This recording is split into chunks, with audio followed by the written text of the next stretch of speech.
final thoughts? Should I show my pickup?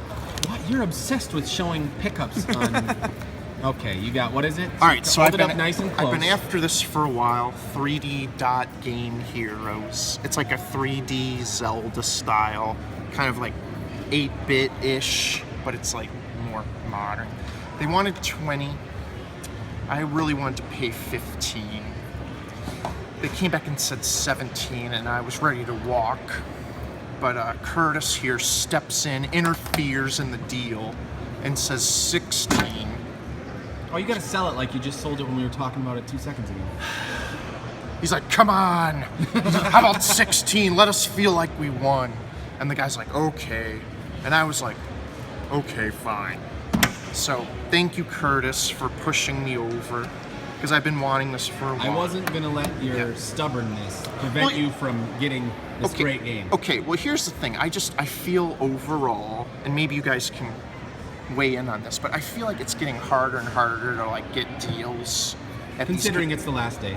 Well, yeah, but in general, and I don't know if it's because I'm at the end of my quest, I'm kind of like, I'm only looking for like a handful of games, so I'm not able to bundle as much, but I still feel like these sellers are getting desperate, and they're like, I don't know, like you could probably speak more intelligently about this. But I'm seeing like it's just getting harder. I think I feel bad for anybody just getting into collecting, because all I'm really seeing out there are like box games that are going for like crazy amounts of money, and I don't know. I mean, I still got some. I'm happy with what I got here, but I just feel like there's a shift. Mm-hmm. There's some kind of a shift occurring. Yeah. So, any final words you want? Well, as always, it's great to hang out with all of you guys. That's the best part. And it went by fast, man. It really did. When you're having fun, it's true what they say. Time flies. Yeah. I guess that's it. Moving on. So now you. So my thoughts are, first of all, of course, it's always fun to see everybody. It's fun to get together and do these things. To speak to what Vintage was talking about, I think that I remember games, like they would have bins even where they'd have $1 games and $3 games. Like I don't feel like I saw anything like that. Even things that are very common and they're at least $5, $7, you know, booklets. They're all individually priced for a booklet. $7, $12 for a booklet. It's weird. 20. Yes, well, and the rare ones are even more, but it's definitely become more specialized, and everyone knows, and they very much care about every penny.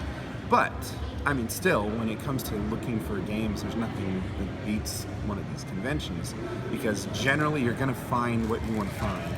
And I still think that the prices are better than eBay. You can still negotiate. You're not going to get a whole lot better maybe than eBay. In some cases you will. But bundling isn't an option on eBay. Negotiating isn't an option. It's still the place to go if you're doing this. Mm-hmm. So, and we all know that like swap meets and flea markets, it's all been like people that sell them and collectors, they swamp there and get everything immediately anyway. So I still think this is the best place to go to find these things. But the thing that I took away most from this is I'm really excited about the retro blocks system. I really am. No, I mean, I talked between yesterday and today, probably for an hour with the guy who's like making it. He used to work for Insomniac, Ratchet and Clank and whatnot. He was a producer on that game. And it's going to be a Kickstarter system. It's a Kickstarter at the end of March. And I really think the more that the details come out about this, it's going to differentiate itself from just another clone system, because it's not that at all. It's got its own marketplace and its own, like, they're going to have their own new first-person games that they are producing. He was saying a lot of the developers of modern games love retro games, and they don't get to make these little side projects really, and they want to do it. The people that he knows, they want to do it, and they're going to have first party and third party new titles that are in that retro mode. So I'm excited about that. So awesome. I guess that's my final thoughts. Cool.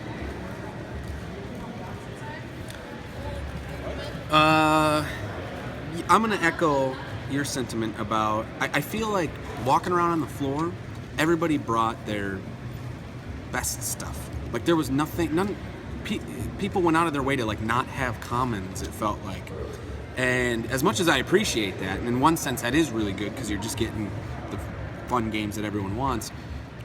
Vintage and I, we were just walking around looking for commons. Like I wanted to get. I'm trying to collect all the like Game Boy Advance cartoons when they put like the cartoons on the cart, and I couldn't find any. We couldn't find barely any Game Boy Advance games. So that was a little disappointing. That being said, I'm very satisfied with what I walked away with. I walked away with what I came here to get. That was more of an afterthought. And yeah, I'm so happy we got to hang out. Cartridge Club Unite. We are representing SoCal, and I look forward to next year. I think it's gonna be bigger and better. Yeah.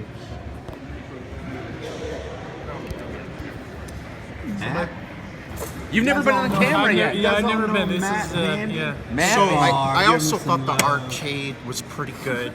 They had a virtual. Okay, Get out of the way. You're virtual let eye. him talk. Sorry. Poor Matt. You just got vintage.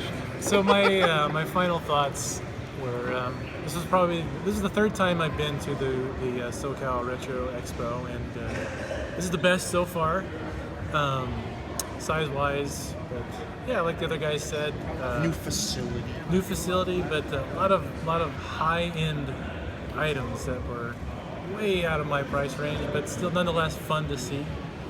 And it's fun hanging out with the guys here and meeting new people. And I look forward to it next year. Cool. Well, I just got to show these off one more time. Until next time, CC Unite.